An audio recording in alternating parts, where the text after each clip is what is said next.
Communiqué sanctionnant la visite de travail de son Excellence Évariste Ndayishimiye, président de la République du Burundi et président en exercice de la communauté est-africaine à Kinshasa en date du 27 au 28 août 2023. À l'invitation de son Excellence, Félix Antoine Tshisekedi Tshilombo, président de la République démocratique du Congo, le président de la République du Burundi et président en exercice de la communauté est-africaine, champion de l'unité africaine pour l'agenda jeunesse, paix et sécurité, son Excellence Évariste Ndayishimiye a effectué une visite de travail en République démocratique du Congo du 27 au 28 août 2023.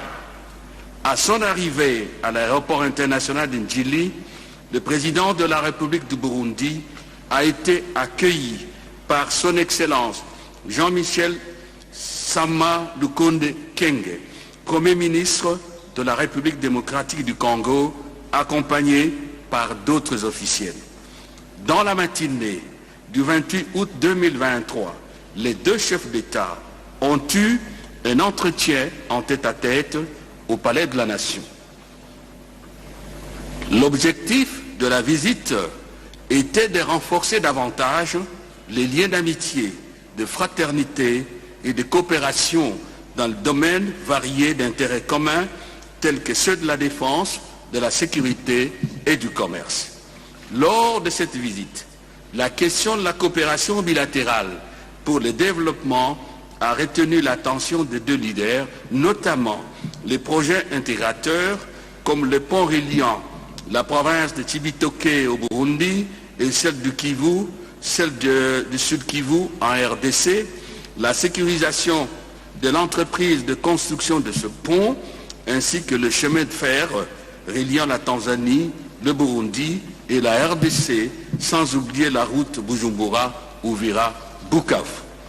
Dans le domaine commercial, en vue de faciliter les transactions entre les deux pays, les deux chefs d'État ont convenu de la nécessité de créer des agences bancaires burundaises et congolaises à Bukavu, Uvira, Bujumbura et Rumonge.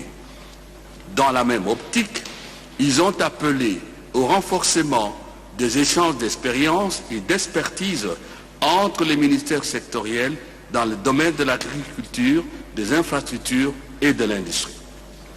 Les entretiens entre les deux chefs d'État ont également porté sur l'évolution de la situation sécuritaire à l'est de la RDC à travers les processus de Nairobi et de Luanda.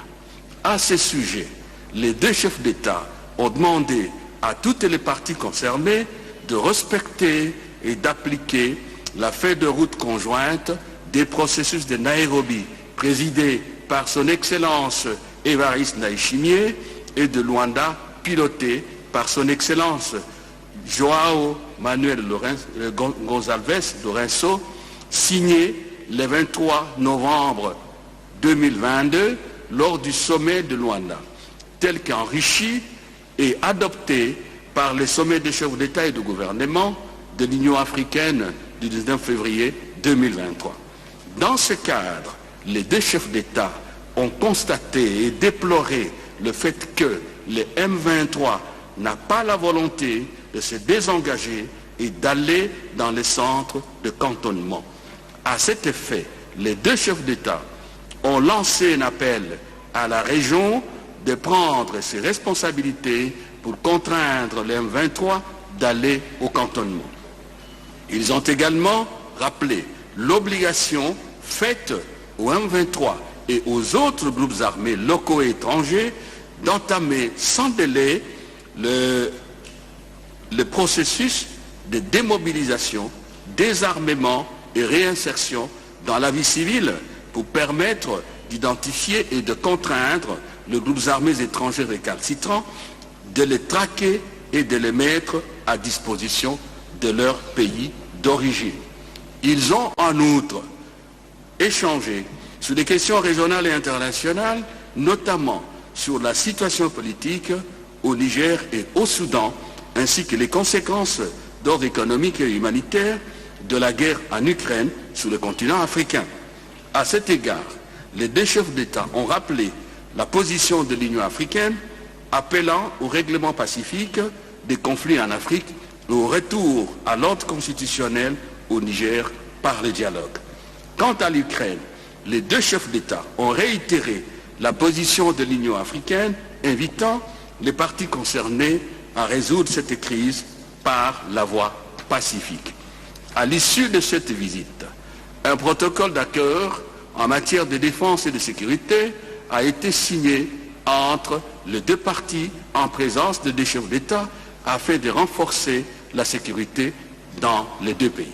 Les deux chefs d'État se sont réjouis de l'excellence de relations d'amitié, de fraternité et de coopération existant si heureusement entre la RDC et le Burundi, ainsi qu'entre leurs peuples respectifs. Le chef d'État du Burundi a exprimé ses profonds remerciements à son homologue congolais, son Excellence Félix Antoine Tshisekedi Tshilombo, président de la République démocratique du Congo, au gouvernement et au peuple congolais pour l'accueil exceptionnellement chaleureux et fraternel à son endroit et à sa délégation. Au terme de leurs échanges, son Excellence Évariste Ndayishimiye a invité son homologue, son Excellence Félix Antoine Tshisekedi Tshilombo, à effectuer une visite au Burundi à une date qui sera convenue par le canal diplomatique usuel. Faite à Kinshasa, le 28 août 2023, pour le gouvernement de la République démocratique du Congo, le vice-premier ministre des Affaires étrangères et de la francophonie, son Excellence Christophe Lutundula Pala, pour le gouvernement de la République du Burundi, le ministre des Affaires étrangères et de la coopération au développement, son Excellence, Monsieur l'ambassadeur Albert Chidiro. Je vous remercie. Merci, Monsieur le Ministre. Alors, leurs Excellences, Monsieur le Président de la République, je vous invite à rejoindre l'élu train pour la conférence de presse.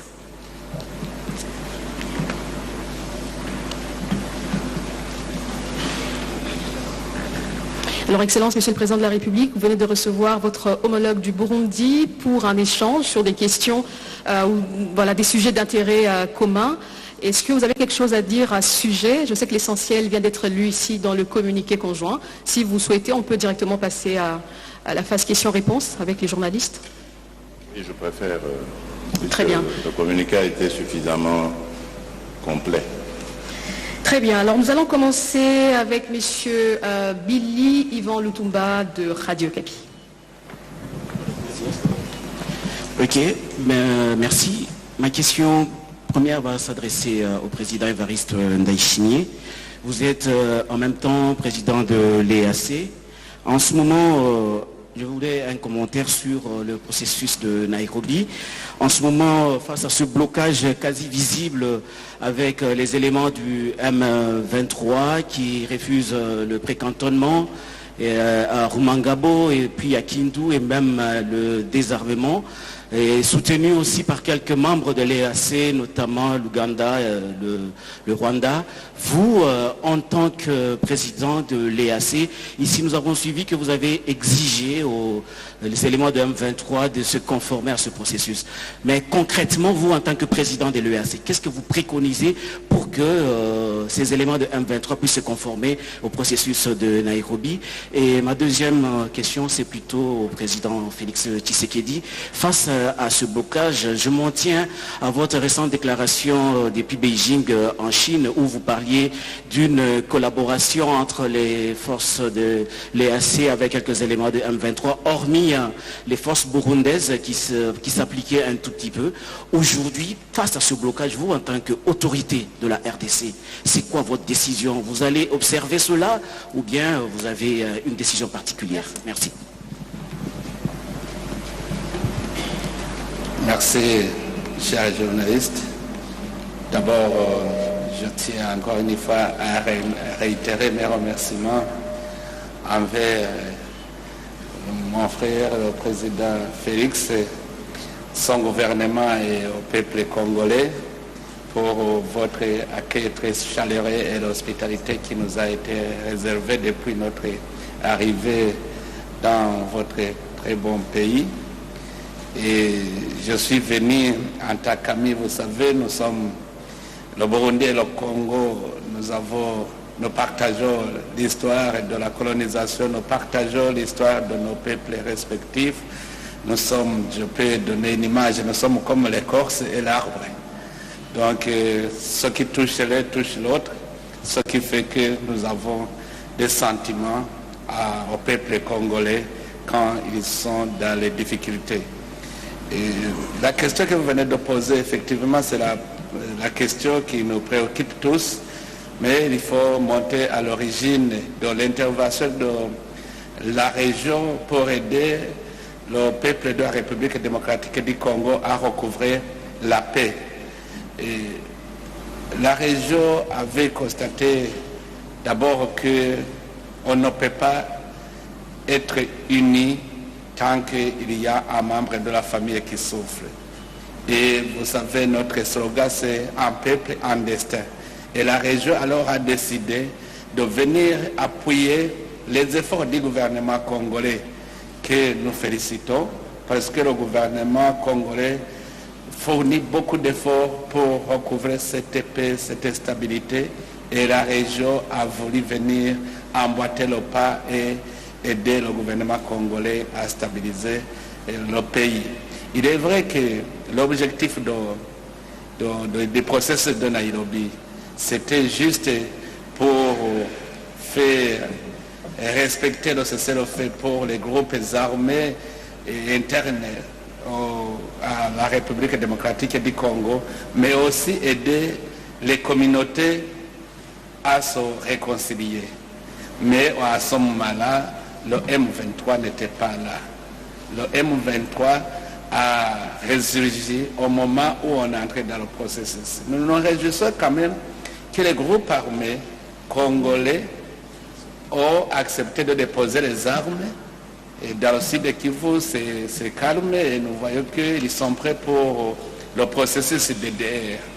Mais le M23, quand il a ressuscité, ça nous a donné des fils à retordre parce que effectivement ce n'était pas prévu. Mais comme le principe c'est faire taire les armes en République démocratique du Congo, la région aussi doit s'y mettre. Mais aussi l'Union africaine a aussi emboîté le pas en donnant la mission au président angolais dans le processus de Luanda.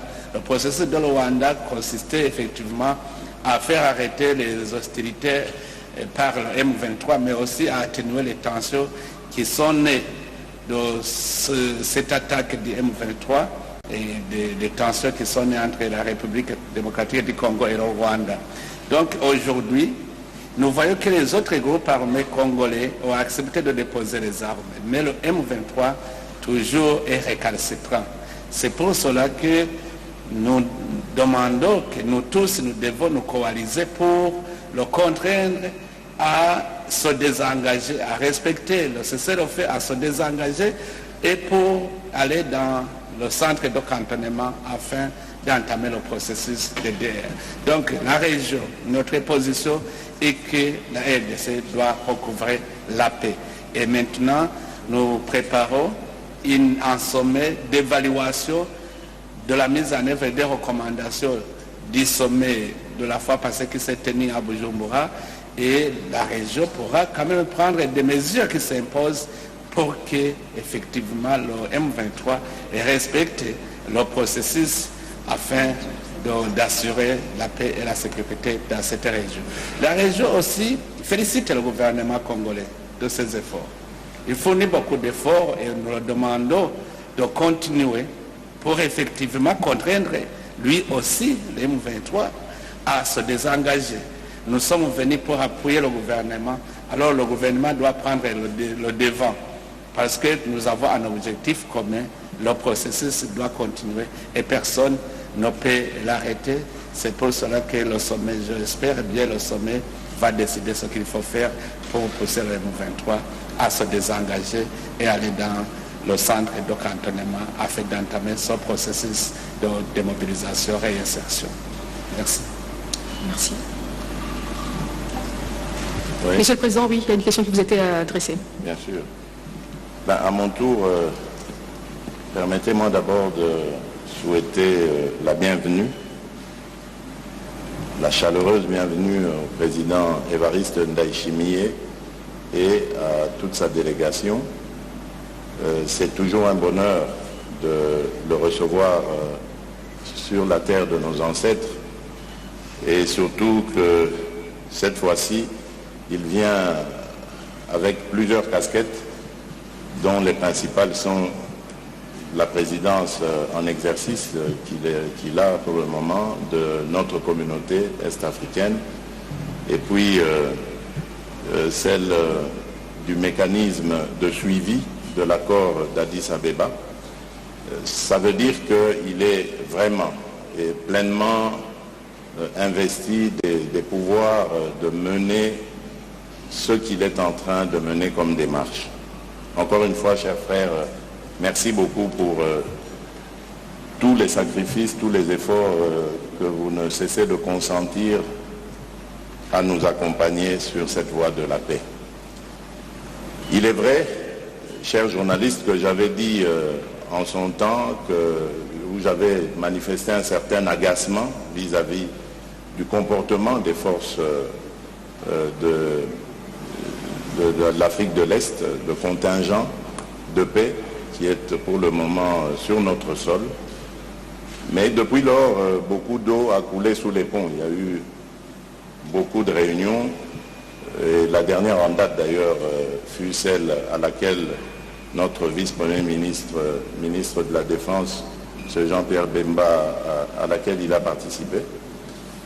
Et qui a été beaucoup plus corsé dans la définition ou le respect plutôt des termes des accords obtenus via le processus de Nairobi qui est enrichi par la feuille de route de Luanda.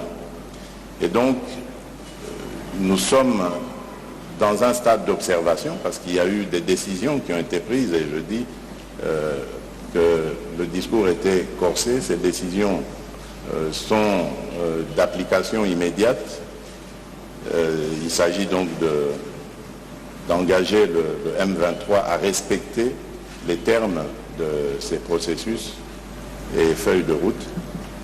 Et donc, nous allons observer, il est prévu, selon le président en exercice de notre communauté, la tenue très prochaine d'un sommet de l'EAC pour justement se pencher sur la question.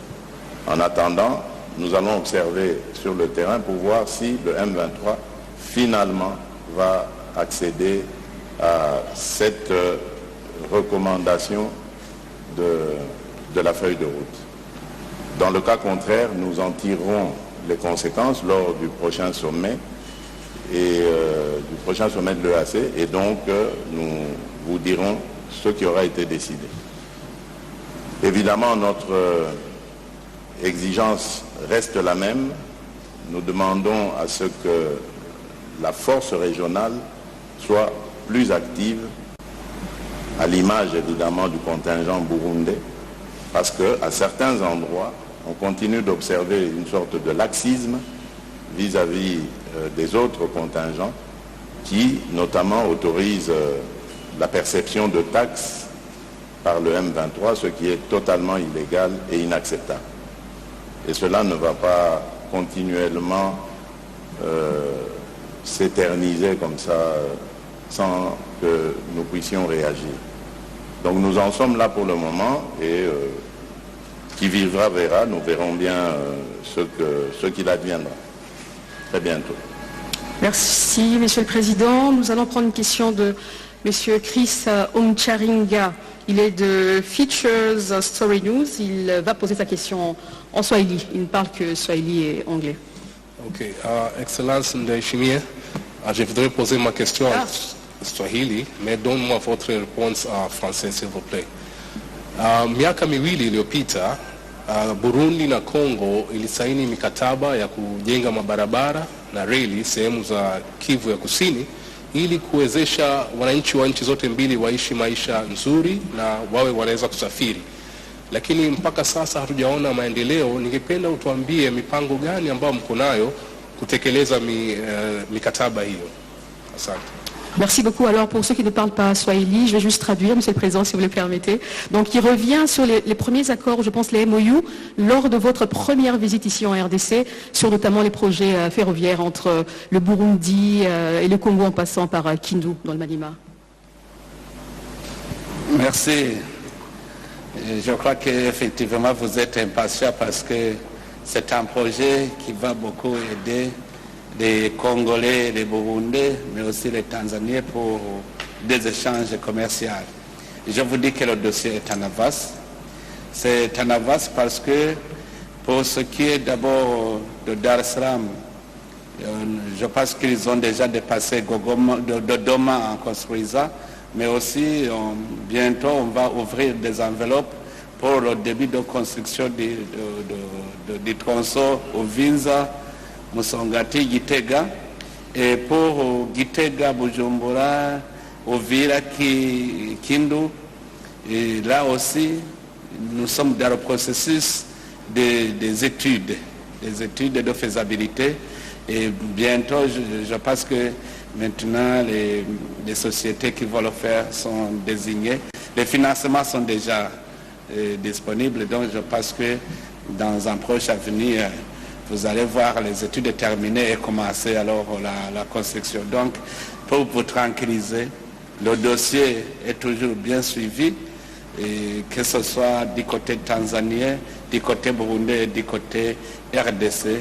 Nous prions Dieu pour que ça se passe vite parce que je sais que vous êtes effectivement impatient de ce projet qui va être très utile pour toute la région, surtout que quand il n'y a pas d'activité économique dans un pays, toujours il y a l'impasse. C'est là aussi l'origine de l'insécurité parce qu'on ne s'occupe pas des activités économiques. Donc nous allons tout faire pour réussir le plus rapidement possible ce projet. Merci, Monsieur le Président. Nous allons prendre Madame Rachel Kizita de Actu 30 sur l'accord militaire et encore une fois sur la force de l'East African Community. Merci beaucoup, Monsieur le Président. Le 8 septembre prochain expire donc le mandat de la force de l'EAC.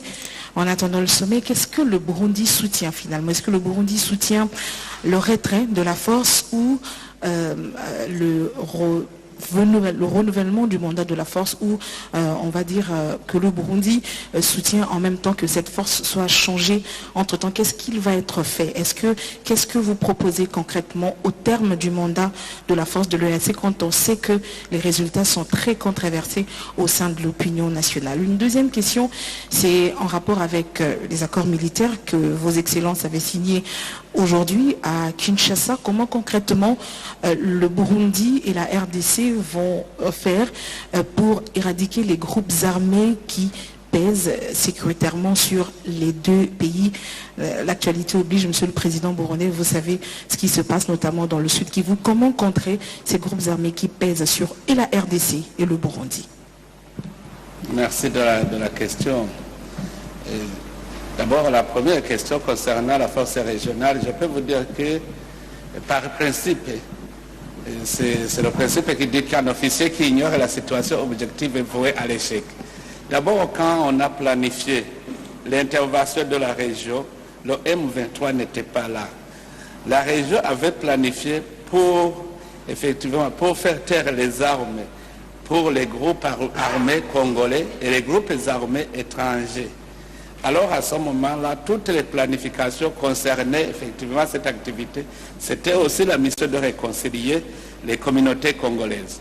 Alors, pendant qu'on exécute cette mission, il a résurgi un autre mouvement qui n'existait pas à ce moment-là. Alors, c'est-à-dire les officiers militaires doivent retourner et replanifier parce qu'à ce moment-là, le Nord Kivu était calme. Alors, à ce moment-là, on s'est adapté. pour convaincre le M23 de cesser les hostilités. Mais apparemment, même s'il y a un semblant cessation des hostilités, ce n'est pas réel parce que le M23 continue à percevoir des taxes. À tout cela montre qu'il y a encore des tensions. Mais comme notre mission c'était faire taire les armes en République démocratique du Congo, nous devons nous y mettre. Donc, aujourd'hui, si la région n'est pas très active, c'est parce que nous devons repenser comment faire la gestion de ce mouvement qui est né après cette déclaration. Je pense qu'il y a des hésitations sur ce sens, mais pour le contingent burundais, nous sommes déterminés dans nos secteurs parce que, vous savez, le Burundi a une expérience, cette question de maintien de la paix, de la pacification. Nous combinons la réconciliation et aussi la cessation des hostilités. Donc nos officiers essaient aussi de convaincre. Et que, quand nous sommes arrivés au Sud Kivu, il y avait quand même des groupes armés qui étaient, je dirais, qui étaient comme récalcitrants, mais nous les avons convaincus. Vous vous souvenez du groupe Gumino et Twigwaneho, on les a convaincus à cesser les hostilités et voilà que maintenant c'est calme. Dans le Nord Kivu, là où le contingent burundais occupe, c'est toujours dans ce sens de conviction. Il n'y a pas eu d'affrontement réel entre les groupes armés congolais et les groupes armés et l'armée burundaise. Mais nous essayons de les convaincre. Je pense que la région aussi devra faire de même et les contingents militaires des autres pays vont, quand nous allons nous réussir, nous allons nous réunir, nous allons aussi chercher à avoir une même stratégie. Parce que c'est convenu qu'un groupe récalcitrant sera contraint de suivre le processus. Donc, ce que je peux dire, ce n'est pas le moment de dire qu'il faut renvoyer la force régionale parce qu'elle ne fait rien. Mais souvenez-vous aussi qu'au départ, ce n'était pas planifié de confronter le M23. Donc, et quand nous allons nous réunir, c'est là où nous allons décider, et c'est lui qui va refuser effectivement, ce serait montré non favorable. Mais aujourd'hui, on ne peut pas le dire. Je pense que dans le sommet, la réponse sera toujours là. La deuxième question, c'était quoi? C'était, je pense, vous avez déjà répondu en partie, c'était sur les groupes armés, les forces négatives du Burundi, notamment dans la partie est de la RDC. C'est la mission de la région. En fait, dans notre mission, c'était d'abord assurer le cessez-le-feu pour les groupes armés congolaises et ceux qui n'acceptent pas seront contraints, mais aussi la mission est de contraindre les groupes armés étrangers à cesser, à déposer les armes et rejoindre leurs pays respectifs. Donc, aujourd'hui que les groupes armés congolais ne sont pas encore cantonnés, il est difficile de distinguer. Mais ce n'est pas seulement la mission du gouvernement congolais de combattre les groupes armés étrangers, mais c'est la responsabilité aussi de la région. Nous sommes ensemble pour combattre tous les groupes armés étrangers. Et maintenant, la difficulté est que, comme le processus de cantonnement n'est pas encore là, il est très difficile de distinguer, mais c'est la mission qui suit d'ailleurs que nous devons aussi fournir beaucoup d'efforts. D'ailleurs, je ne comprends pas souvent comment on accuse le gouvernement congolais qu'il ne fait rien pour traquer ces groupes armés étrangers. C'est notre mission tous. Ce n'est pas la République démocratique du Congo. Nous-mêmes, nous sommes concernés, l'Ouganda, Sud-Soudan, le Kenya, nous sommes tous concernés à combattre ces groupes. Donc il n'y a plus de raison de dire,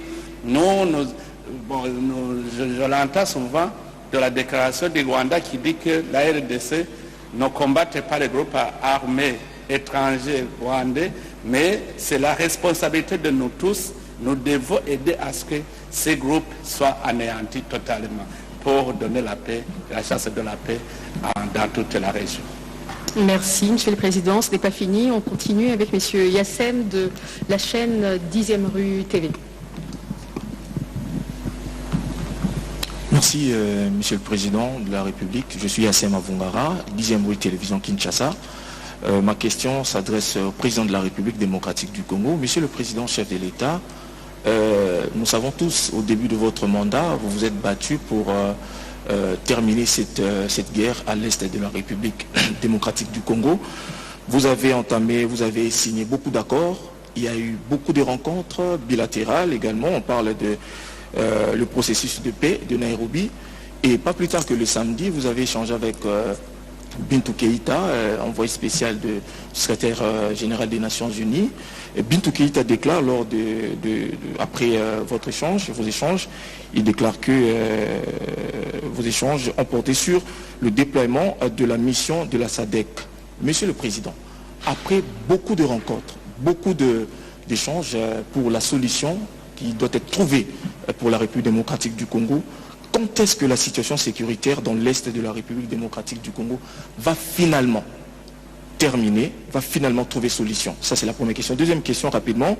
Et quelles sont les stratégies en interne que la République démocratique du Congo peut mettre justement pour trouver solution à ces problèmes? Ça, c'est les deux premières questions du chef de l'État Félix. Et dernière. Je vais vous faire 3 questions parce qu'il y a encore 2 questions. Et dernière pour le président Ndayishimiye, rapidement. Monsieur le président Ndayishimiye, vous avez dit, vous allez tout faire pour assurer la paix et la sécurité en République démocratique du Congo tout à l'heure. Alors ma question, c'est, vous êtes président en exercice de l'EAC, également président du Burundi. Si aujourd'hui la République démocratique du Congo prenait l'option de la guerre, l'EAC sera satisfait? Bien, merci. Quand est-ce que tout cela prendra fin, Dieu seul sait, à vrai dire. Parce que ça fait quand même 30 ans que ça dure, il ne faut pas l'oublier. Vous l'avez rappelé, et merci de l'avoir fait. Depuis mon accession à la tête de ce pays, je n'ai ménagé aucun effort pour ramener la paix dans l'est de la République démocratique du Congo, parce que je ne peux pas supporter une telle situation en tant que chef de l'État, en tant que président de tous les Congolais. Et donc,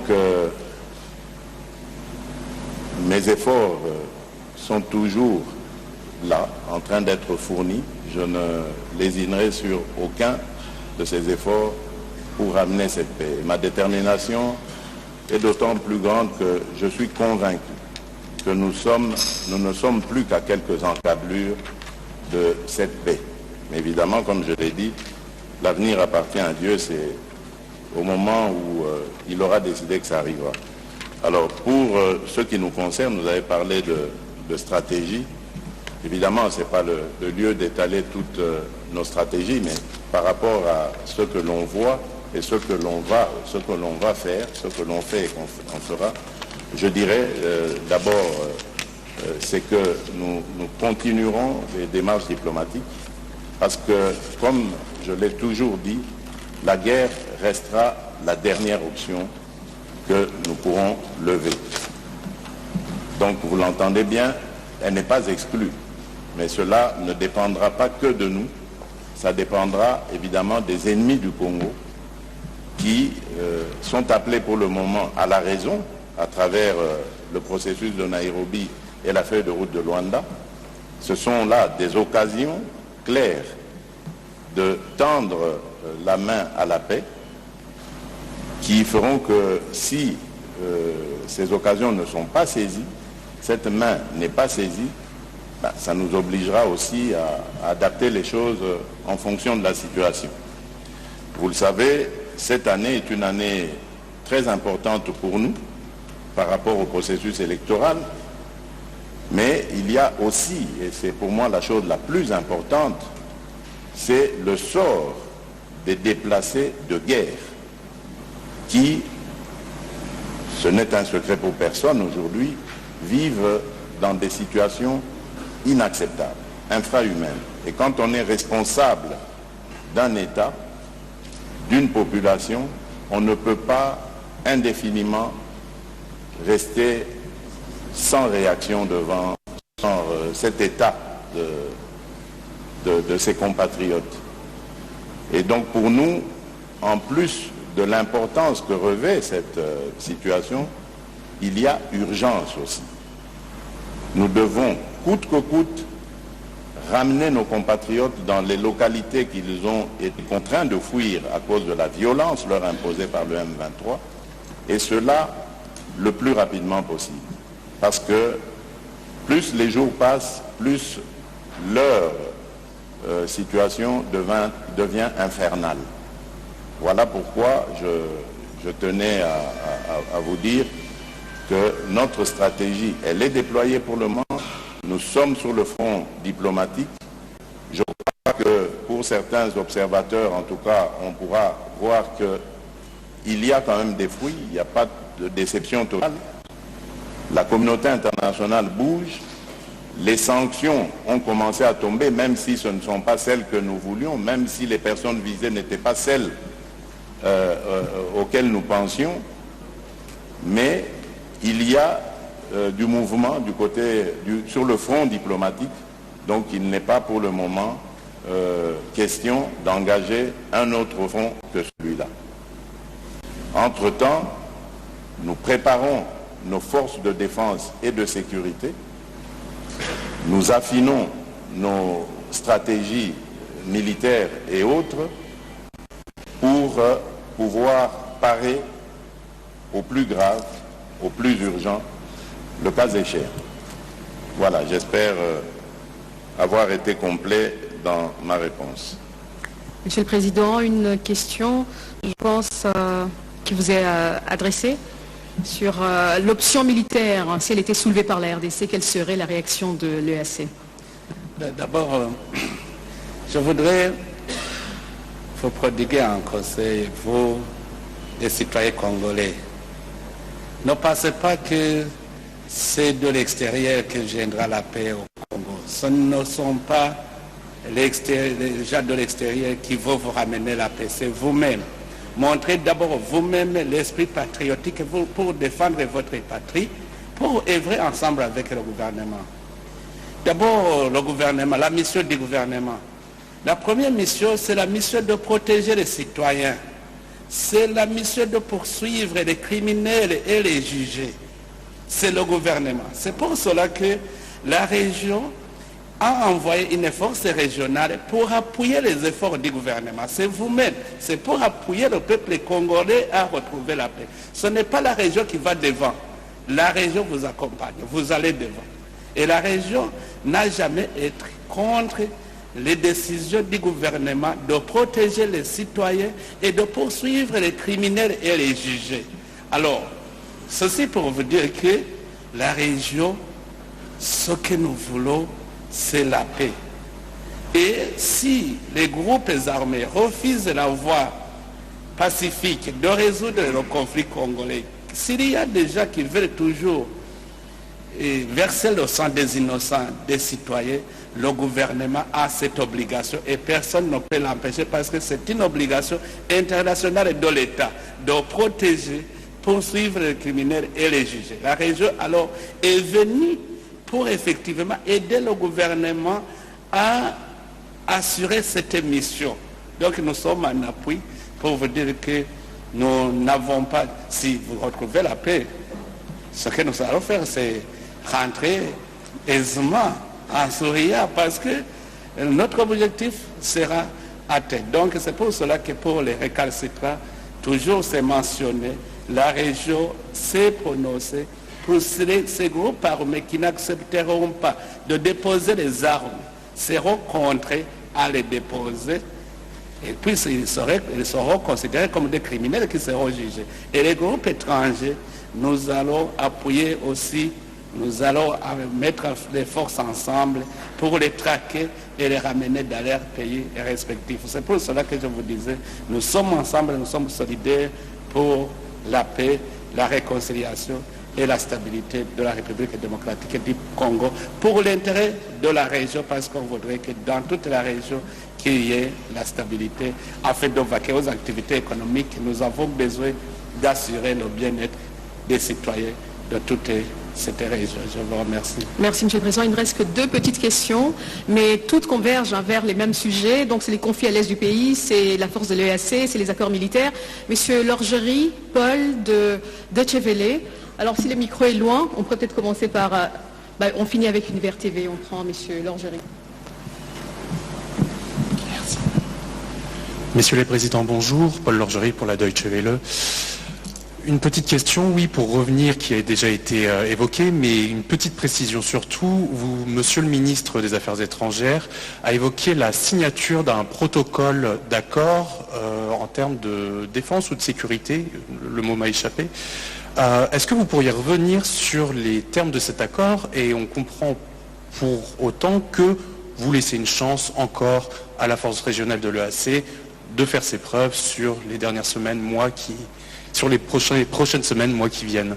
Voilà, c'est tout. Merci de la question. D'abord, je voudrais vous dire que la communauté est-africaine n'est pas venue pour éliminer les relations entre les États. Donc, comme je vous l'ai dit, le Burundi et la République démocratique du Congo, nous sommes comme l'arbre et l'écorce. Quand vous attaquez l'un, vous attaquez l'autre. C'est-à-dire même en dehors de la mission de l'EAC, il y a d'autres missions de défense commune. Nous avons des frontières communes, nous avons des criminels transnationaux. Alors ces criminels, nous devons toujours les gérer. Ce n'est pas seulement les groupes armés congolais, il y aura d'autres criminels que nous devons défendre nos frontières ensemble. Donc l'accord concerne surtout d'entraide dans le système de défense, que ce soit la formation, que ce soit les patrouilles sur les frontières. D'ailleurs, on le faisait même avant l'intervention de la force régionale. Donc, nous voulons toujours actualiser ce que nous faisons ensemble. Donc, les gens peuvent penser que c'est une façon de s'interférer dans la mission de la communauté africaine. Les pays ont toujours leurs missions qui exécutent ensemble dans le cadre de coopération bilatérale. Sinon, la force régionale, le Burundi va continuer à participer dans la force régionale comme il le fait, mais la force régionale pourra un jour rejoindre ces pays respectifs, mais le Burundi partage les frontières avec la RDC, nous partageons une histoire commune, donc nous avons des intérêts communs à défendre. Donc que la communauté internationale ou la communauté régionale ne s'inquiète pas, ça ne vient pas pour se substituer à la force régionale. Merci. Merci. On prend la dernière question avec M. Jacques Kini, Univers TV. Bonjour, leurs excellences, Jacques Kini, Univers Télévision. Ma première question s'adresse au président Ndaye Chimiye. Excellence, vous portez aujourd'hui le statut d'allié stratégique de la RDC et du président Félix Antoine Tshisekedi dans la région. Vous êtes président en exercice de la communauté est-africaine. Vous venez d'évoquer ici les contraintes à imposer au M23 en cas de résistance. Doit-on s'attendre à des mesures offensives? Ma deuxième question s'adresse au président Félix-Antoine Tshisekedi. Bonjour, Excellence. La RDC se prépare aux élections prévues au mois de décembre. Et vous le savez, Excellence, la CENI n'a pas pu organiser les opérations d'enrôlement dans les régions qui sont actuellement occupées. Excellence, comment résoudre ce problème?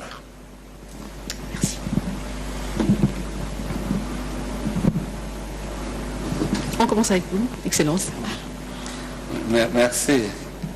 Je crois que la question a déjà été répondue. Il faut se référer au premier communiqué où les chefs d'État ont décidé de déployer des troupes de la force régionale. Dans ce communiqué, c'est bien clair que les groupes armés qui ne vont pas accepter de déposer les armes et rejoindre le processus de guerre seront contraints à le faire par la force. C'est déjà communiqué. Maintenant, nous sommes nous sommes devant une situation où c'est le M23. En fait, avant même dans le sud de Kivu, il y avait des groupes réticents. Je me souviens, le groupe Twigwaneho, par exemple, n'avait pas confiance. Mais quand ils ont vu la force régionale qui vient pour sécuriser toutes les communautés, ils ont eu confiance. C'est le M23 seulement qui reste. Alors, là aussi, nous devons planifier comment commencer le processus de DDR pour ces groupes qui ont accepté de déposer les armes, mais aussi le M23 qui n'accepte pas de déposer les armes et se désengager. C'est-à-dire, il y a déjà un principe, il reste la décision. Donc, les chefs d'état-major, d'ailleurs, les chefs d'état-major généraux des pays membres de l'East African Community ont déjà décidé, ils ont donné un mois. Si le mois dépasse, c'est-à-dire qu'ils vont soumettre la question aux chefs des États qui vont alors engager les forces. Donc je pense qu'il n'y a plus de choix de ceci ou de cela. C'est clair, les chefs d'état-major général ont déjà décidé. S'ils n'acceptent pas dans cette période, ils vont soumettre la question au sommet des chefs d'État et puis il y aura cette décision d'engagement des forces. Merci. Voilà, à propos de votre question, M. Kini, je crois avoir fait état ici de l'importance et l'urgence qu'il y a à régler cette question le plus rapidement possible. C'est une question éminemment humanitaire, mais également politique. Nos populations, nos compatriotes vivent un drame en ce moment. Donc humainement, c'est inacceptable. Il y a urgence donc à les ramener dans leur localité. Et il y a le processus électoral qui pointe à l'horizon. Il faut régler cette question.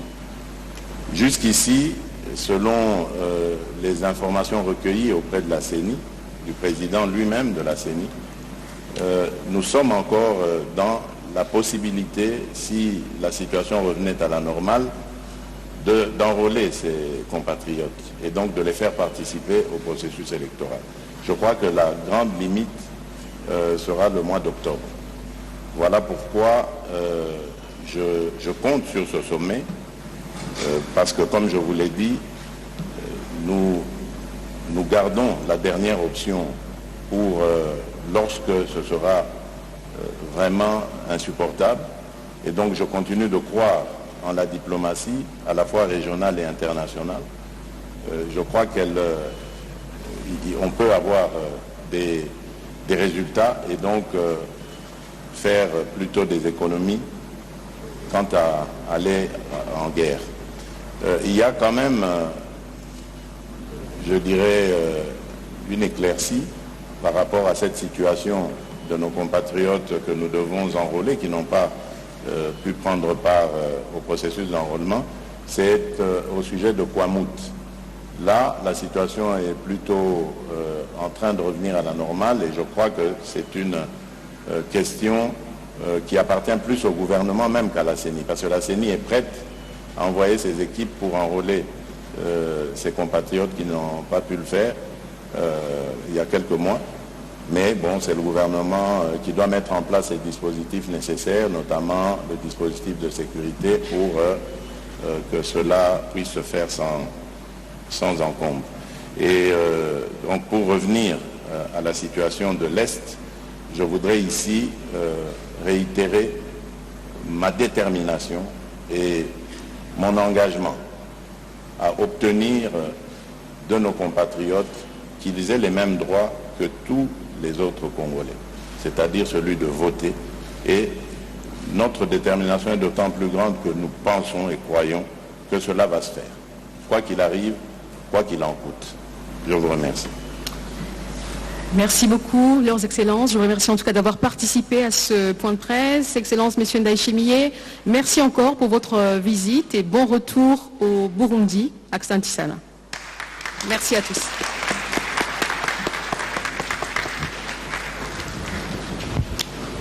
Voilà, nous sommes arrivés au terme de cette retransmission en direct à partir du Palais de la Nation, le bureau du président de la République, Félix-Antoine Tshisekedi Tshilombo. Nous venons d'assister à la fin de la conférence de presse animée par les deux chefs d'État. Ils sont revenus sur toutes les activités qui ont été menées au cours de ce 48 heures.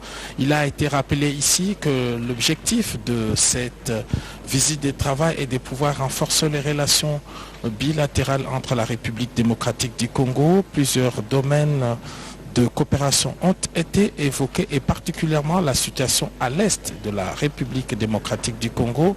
Les deux chefs d'État ont fait les constats sur le refus par les M23 de pouvoir se désengager et de pouvoir se cantonner. Et donc